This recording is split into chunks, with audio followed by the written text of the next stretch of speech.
compañeras y compañeros, me corresponde realizar las conclusiones del último periodo ordinario de sesiones de la 8ª legislatura de la Asamblea Nacional. En esta oportunidad abordaré varias temáticas del acontecer nacional e internacional. Entre los días 8 y 10 de septiembre, el país fue azotado por el huracán Irma, calificado como el evento meteorológico más poderoso y violento de la historia del Atlántico, que impactó en mayor o menor medida a 12 provincias con fuertes vientos, lluvias intensas y severas inundaciones costeras. A pesar de las ingentes acciones acometidas para salvaguardar a la población, que abarcó la protección de más de 1.800.000 personas, tuvimos que lamentar la pérdida de 10 compatriotas. Más de 179.000 viviendas resultaron afectadas y se produjeron significativos daños en las infraestructuras, edificaciones del Sistema Nacional de Salud, centros docentes, la agricultura, industria azucarera, instalaciones turísticas y las comunicaciones. Por vez primera se produjo la interrupción del sistema eléctrico nacional en todo el país. En resumen, los daños ocasionados por el huracán Irma fueron cuantificados en 13.185.000 pesos, cifra calculada a partir de la paridad del peso con el dólar norteamericano. Nuevamente se puso de manifiesto el espíritu de resistencia y victoria de nuestro pueblo, que con organización, unidad, disciplina y solidaridad enfrentó ese evento y la etapa de la recuperación. En apenas 20 días se restableció el suministro de electricidad y agua en todo el territorio nacional. Actividad en la que, junto a las fuerzas especializadas, se destacaron las brigadas mixtas de apoyo conformadas en cada municipio para las labores de limpieza, poda, apertura de huecos y acarreo de postes en apoyo de los obreros de la electricidad, o los que se ocuparon de restablecer la electricidad. Igualmente, en tan solo 62 días fueron restablecidas todas las afectaciones en las instalaciones turísticas, de modo que estuvieron listas para prestar servicio antes del inicio de la temporada alta. Nadie quedó desamparado. El gobierno revolucionario adoptó un conjunto de medidas para facilitar la adquisición de materiales de la construcción y bienes de consumo de primera necesidad a los damnificados. Logramos preservar los servicios de educación y salud, asegurándose la estabilidad epidemiológica. Se encuentran en ejecución diferentes programas de construcción de viviendas más sólidas y resistentes en las comunidades que tuvieron las mayores afectaciones, lo cual se mantendrá como una de las principales prioridades en el plan de la economía nacional para el próximo año y más adelante. En este sentido, deben potenciarse los recursos locales disponibles para acelerar la solución al viejo problema de la vivienda. Es justo reconocer el papel desempeñado por las regiones estratégicas y sus respectivos jefes, los consejos de defensa provinciales y municipales, encabezados por los máximos dirigentes del partido y el gobierno en esas instancias, y a nivel de zona de defensa en las organizaciones de masas, las Fuerzas Armadas Revolucionarias, el Ministerio del Interior y demás organismos de la Administración Central del Estado. Los resultados alcanzados en el enfrentamiento a este huracán y las experiencias acumuladas ante fenómenos climatológicos similares en años recientes confirman la vigencia y validez de la doctrina de la guerra de todo el pueblo y la organización del sistema defensivo territorial y su sistemático perfeccionamiento como pilares para resistir y vencer cualquier evento o amenaza, ya sea proveniente de la naturaleza o de cualquier otra índole. Sirva esta oportunidad para reiterar, en nombre del pueblo cubano,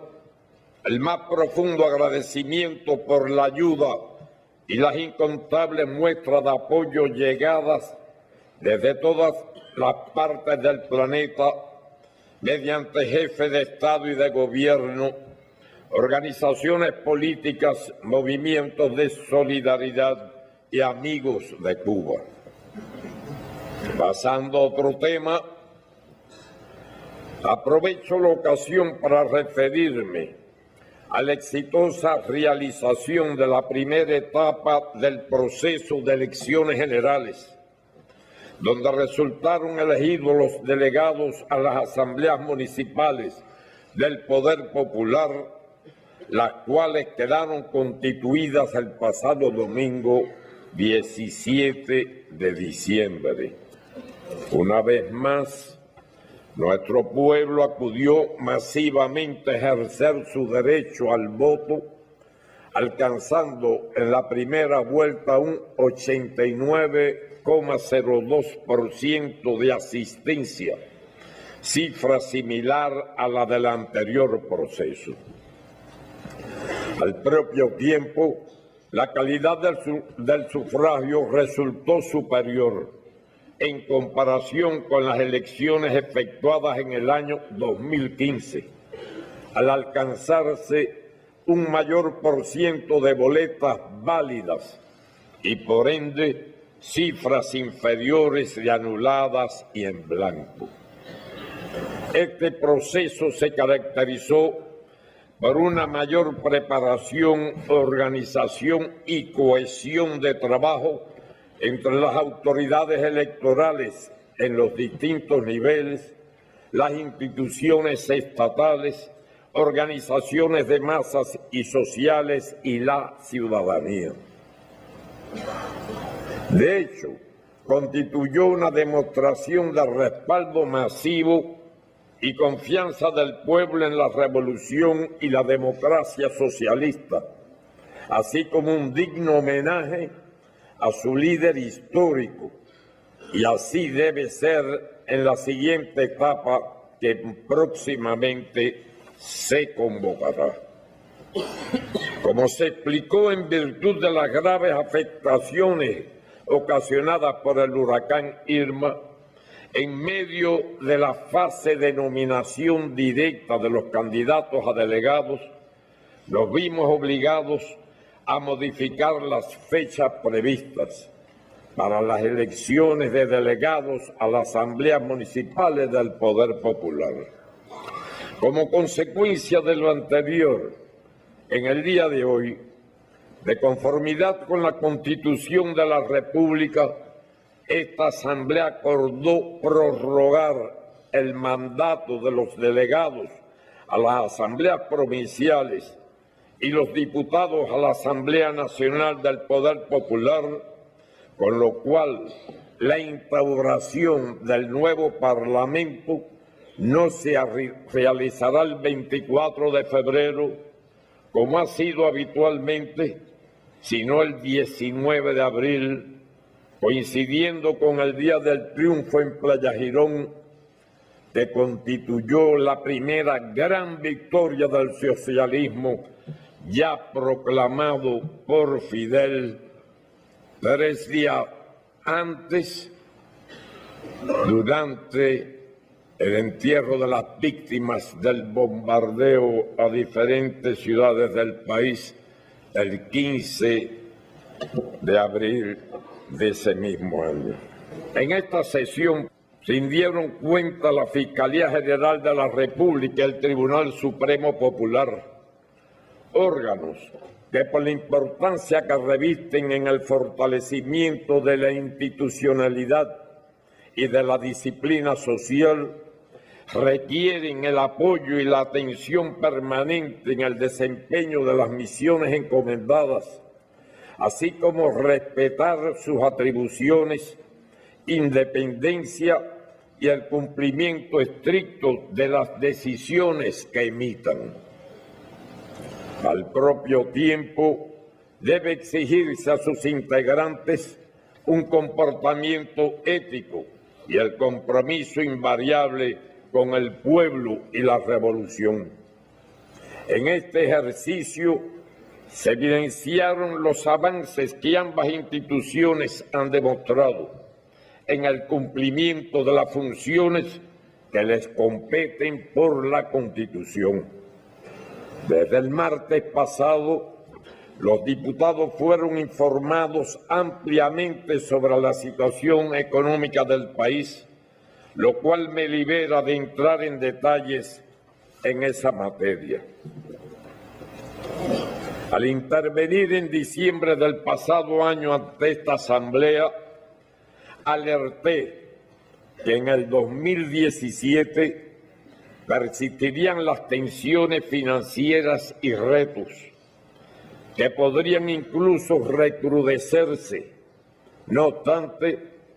preveíamos retomar la senda ascendente en el desempeño de la economía nacional y lograr un crecimiento moderado del Producto Interno Bruto en el entorno del 2%. Como les fue explicado en el transcurso de esta sesión, el PIB conservó su signo positivo al registrar un crecimiento del 1.6%, resultado que, aunque no nos satisface, ha sido logrado en un escenario agravado de restricciones financieras, insuficiente disponibilidad de combustibles, a lo que se suma el nada despreciable impacto de la aguda sequía sostenida durante 3 años y las cuantiosas afectaciones provocadas por el huracán Irma, cuestión a la que ya me referí. Tampoco pueden soslayarse los efectos del bloqueo económico, comercial y financiero del gobierno de los Estados Unidos, que no solo sigue en pie desde hace más de 56 años, sino que se recrudece bajo la nueva administración. El modesto ascenso de la economía se vio favorecido por la dinámica en el turismo, esfera en la que se impondrá un nuevo récord de visitantes internacionales de 4.700.000 personas, incrementos en los sectores del transporte, comunicaciones, agricultura y las construcciones fundamentalmente. Los principales programas de inversiones vinculados con el desarrollo de las infraestructuras y la ampliación de las fuentes de ingreso externo tuvieron un comportamiento aceptable. En medio de las tensiones financieras, se aseguró la vitalidad de los servicios sociales que se brindan gratuitamente a todos los cubanos. Igualmente, se ha preservado el equilibrio financiero interno, con mayores ofertas en la red de establecimientos minoristas que, aunque todavía insuficientes, permiten mejorar la respuesta a la creciente demanda de la población. El plan de la economía y el presupuesto del Estado para el año 2018, aprobados hoy por este Parlamento, estiman un crecimiento del Producto Interno Bruto en el entorno del 2%, lo que presupone garantizar el uso eficiente de los recursos financieros y materiales disponibles, elevar los ingresos por exportaciones, aumentar las producciones nacionales, en particular de alimentos, sin renunciar a los programas de desarrollo que están en marcha para generar ingresos y nuevas fuentes de empleo. El próximo año será también complicado para las finanzas externas de la nación. Sin embargo, mantendremos el firme propósito de continuar recuperando gradualmente la credibilidad internacional de nuestra economía. Aprovecho la oportunidad para reiterar a los acreedores la voluntad de cumplimentar los compromisos asumidos en los diferentes procesos de reordenamiento de la deuda externa. Proseguiremos el esfuerzo de reducir paulatinamente la cartera de pagos corrientes vencidos a nuestros proveedores, a quienes agradecemos el apoyo y comprensión de las dificultades transitorias que afrontamos. Igualmente, debemos consolidar la todavía incipiente participación de la inversión extranjera en nuestra economía, dirección que en el transcurso del 2017 mostró resultados superiores, pero ciertamente es todavía insuficiente. En el día de hoy, los diputados, al igual que hicimos ayer en el Pleno del Comité Central, evaluaron el estado de la implementación de los lineamientos de la política económica y social del partido y la revolución. En el periodo analizado, culminó el proceso de elaboración de las versiones finales de los documentos programáticos presentados al 7º Congreso del Partido y se valoró con espíritu crítico el comportamiento de la implementación de las políticas aprobadas a partir de las experiencias obtenidas con el objetivo de corregir las desviaciones y violaciones que se pusieron de manifiesto. Se ha trabajado con intensidad en la elaboración de las normas jurídicas que perfeccionan las formas de gestión no estatales, dígase el trabajo por cuenta propia y el experimento de las cooperativas no agropecuarias. No resulta ocioso en este sentido ratificar que no renunciamos al despliegue y desarrollo de las formas de gestión no estatales en nuestra economía. Ni retrocedemos ni nos paralizaremos, pero hay que asegurar el respeto a la ley, afianzar los resultados positivos y enfrentar con firmeza las ilegalidades y la violación de la política vigente. En otras palabras, debemos asegurar que los cambios en esta esfera se implementen bien y rectificar resueltamente toda desviación que nos aparte del camino escogido. Al propio tiempo, se ha dado cumplimiento a las medidas aprobadas para la transformación paulatina y el perfeccionamiento del sistema empresarial estatal, que como todos sabemos es la forma principal de propiedad en la economía nacional socialista. En días recientes fueron publicadas las nuevas normas jurídicas sobre el sistema empresarial cubano, lo que representa un paso más en el objetivo de separar las funciones estatales de las empresariales, incrementar la eficiencia y organización, otorgándole mayor autonomía en su gestión. Actualmente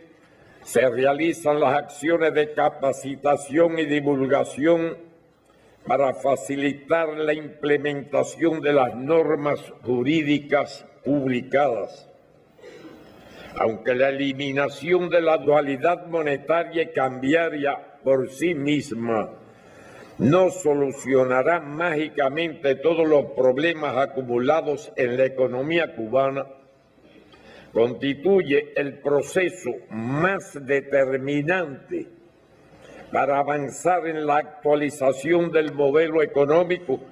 por el impacto que tendrá en todas las esferas del quehacer económico y social de la nación. Sin resolver eso, es difícil avanzar correctamente. En este periodo se ha reforzado e intensificado el trabajo con una mayor integralidad y alcance, de modo que seamos capaces de, a la par que unificamos el sistema monetario, superar las distorsiones existentes en materia de subsidios, precios y tarifas mayoristas y minoristas, y como es lógico, las pensiones y los salarios del sector estatal de la economía. Nadie puede calcular, ni el más sabio de los sabios que tengamos nosotros, el elevado costo que ha significado para el sector estatal la persistencia de la dualidad monetaria y cambiaria, la cual favorece la injusta pirámide invertida,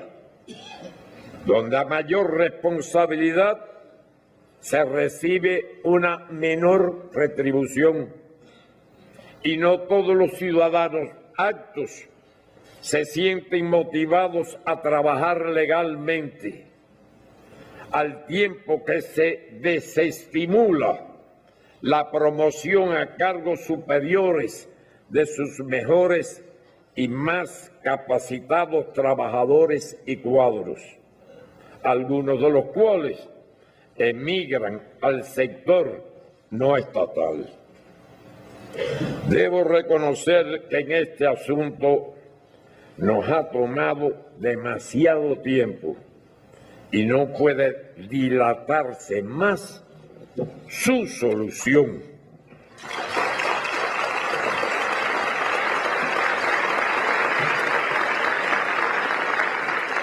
Al igual que en otras ocasiones,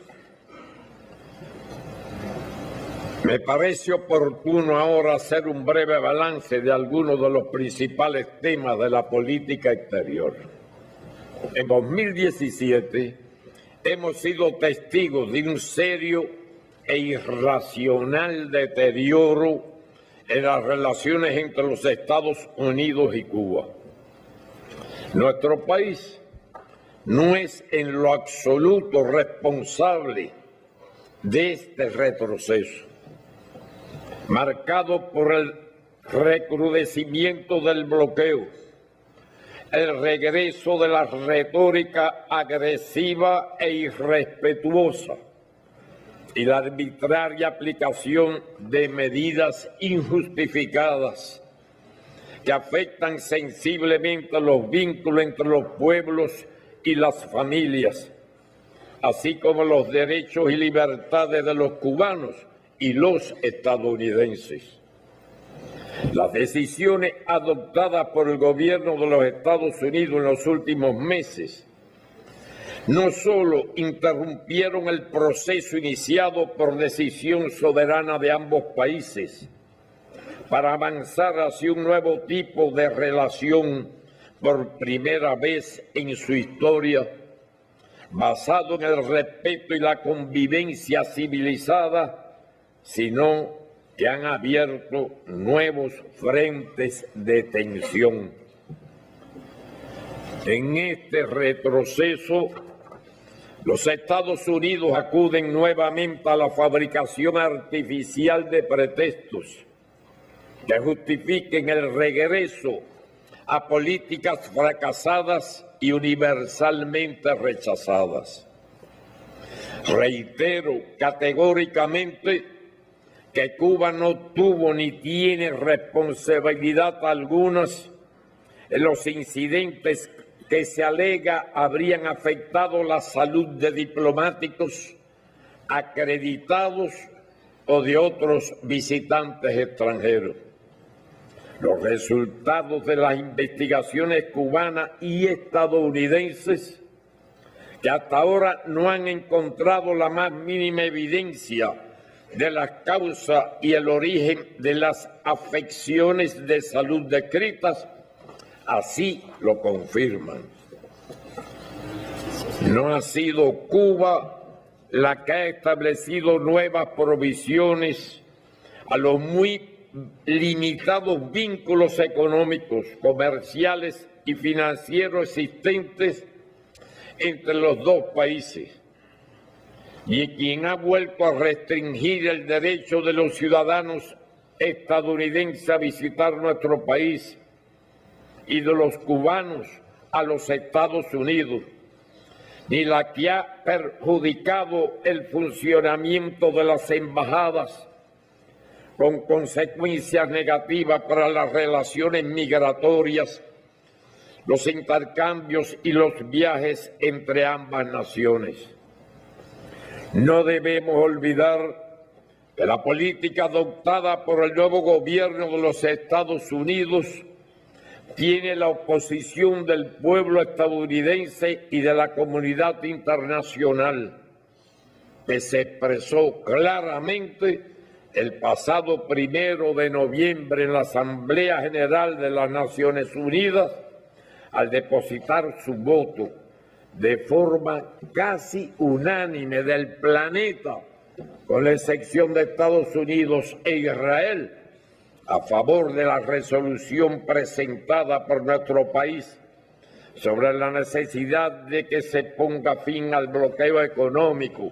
comercial y financiero por parte del gobierno de los Estados Unidos, que el pueblo cubano sufre desde hace más de 56 años. Tampoco tiene el apoyo de la mayoría de la emigración cubana, que se ve afectada también por decisiones que solo favorecen a sectores retrógrados minoritarios, interesados históricamente en conducir a ambos países hacia una confrontación. Por nuestra parte, hemos hecho esfuerzos y continuaremos trabajando para preservar, en la medida de lo posible, los espacios de intercambio y cooperación establecidos en los últimos años. Y como he dicho en repetidas ocasiones, Cuba tiene la voluntad de continuar negociando los asuntos bilaterales pendientes con los Estados Unidos sobre la base de la igualdad y el respeto a la soberanía y la independencia de nuestro país, y proseguir el diálogo respetuoso y la cooperación en temas de interés común con el gobierno estadounidense. La Revolución Cubana ha resistido los embates de 11 administraciones de los Estados Unidos de distintos signos. Y aquí estamos y estaremos libres, soberanos e independientes.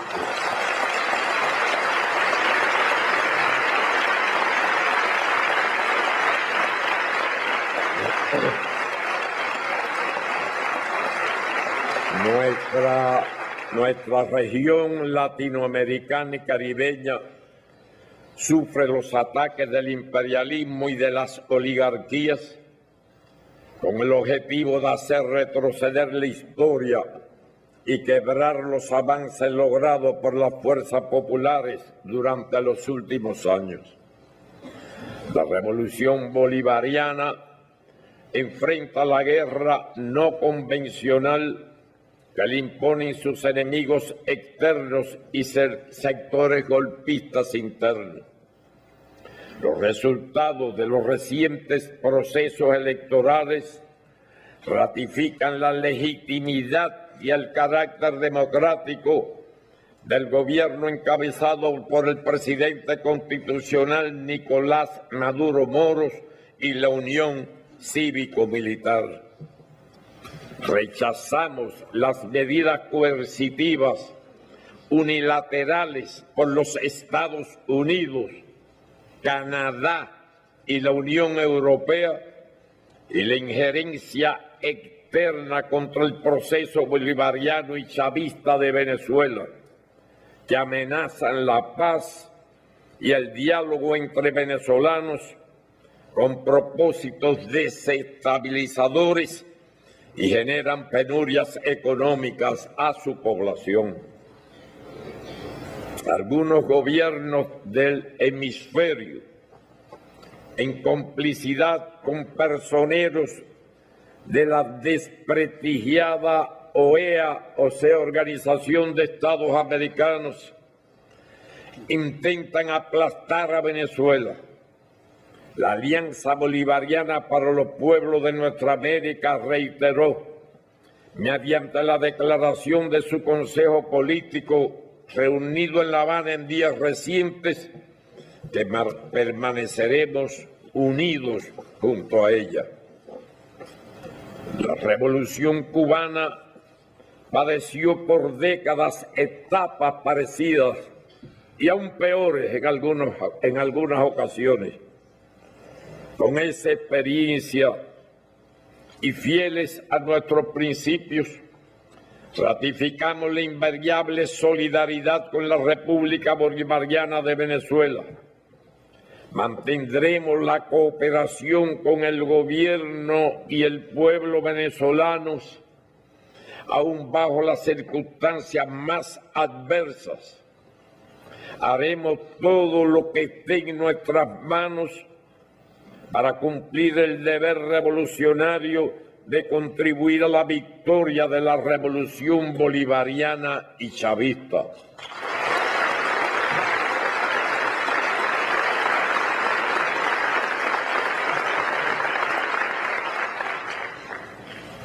Nunca faltaremos a la lealtad y gratitud que sentimos hacia el presidente Hugo Chávez Frías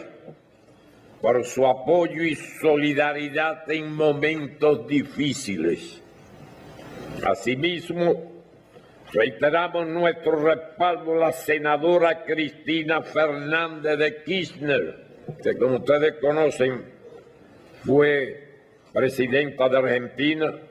y al expresidente Luis Ignacio Lula da Silva, hoy acosados por la oligarquía con procesos judiciales motivados políticamente. En este escenario cada vez más complejo, los países de la América Latina y el Caribe tenemos el deber de avanzar hacia la integración política económica y social de nuestra América, como he afirmado en diversos foros, trabajar por la unidad dentro de la diversidad es una necesidad impostergable. Cuba no escatimará esfuerzos para que la CELAC, como mecanismo genuinamente latinoamericano y caribeño, siga promoviendo los intereses comunes de la región. En ese propósito, los postulados de la proclama de América Latina y el Caribe como zona de paz deberán continuar siendo el referente en las relaciones entre los países de la CELAC y del resto del mundo con nuestros estados. Como se ha informado, hace pocos días efectuamos la 6ª Cumbre CARICOM-Cuba en Antigua y Barbuda, que demostró no solo el elevado nivel de relaciones entre las naciones caribeñas y nuestro país, sino también la importancia de la cooperación y la solidaridad mutuas que mantenemos desde hace décadas.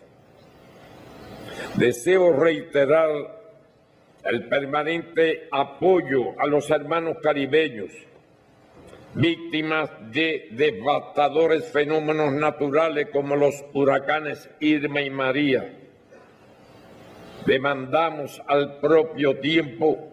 un tratamiento justo y diferenciado para los estados del Caribe que sufren de los dramáticos efectos del cambio climático, y reafirmamos nuestra convicción de que es preciso enfrentar decisivamente ese fenómeno por parte de todos. En la misma medida en que se manifiestan sus nefastas consecuencias, resulta más incoherente la posición del presidente de los Estados Unidos de retirarse del Acuerdo de París, lo que contrasta con la actitud del resto de la comunidad internacional reunidas en Francia el pasado 11 de diciembre en la cumbre convocada por el presidente Emmanuel Macron y las Naciones Unidas. Considero necesario dedicar unas palabras a la situación de Palestina. Ratifico nuestra profunda preocupación y rechazo a la decisión unilateral del gobierno de los Estados Unidos de reconocer a la ciudad de Jerusalén como capital del Estado de Israel, lo que constituye una grave violación de las resoluciones de Naciones Unidas sobre el tema y del derecho internacional. Esta medida, repudiada de manera generalizada por la comunidad internacional, agudiza aún más las tensiones en el área y aleja las posibilidades de cualquier esfuerzo dirigido a reanudar las conversaciones de paz entre israelíes y palestinos.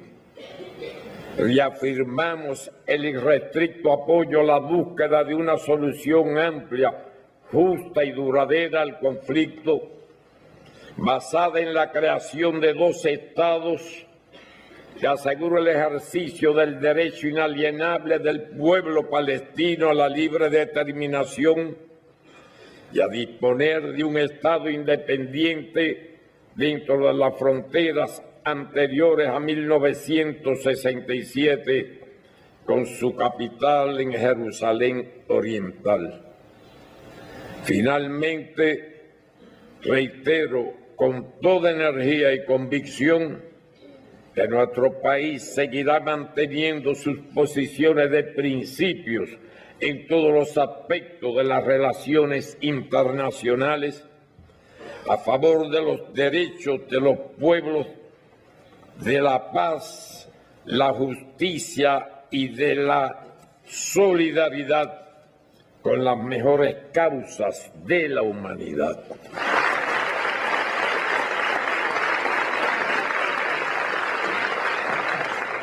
Finalmente,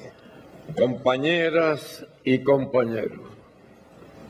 deseo ratificar lo ya expresado por mí en el 6º y 7º Congresos del partido acerca de la conveniencia de limitar a 2 términos de 5 años el ejercicio de los principales cargos de la nación. En consecuencia, cuando la Asamblea Nacional del Poder Popular se constituya el 19 de abril del próximo año, habrá concluido mi segundo y último mandato al frente del Estado y el gobierno, y Cuba tendrá un nuevo presidente. Solo me resta desear a ustedes y a todo nuestro pueblo las más calurosas felicitaciones con motivo del Año Nuevo, año del 60 aniversario de la Revolución. Muchas gracias.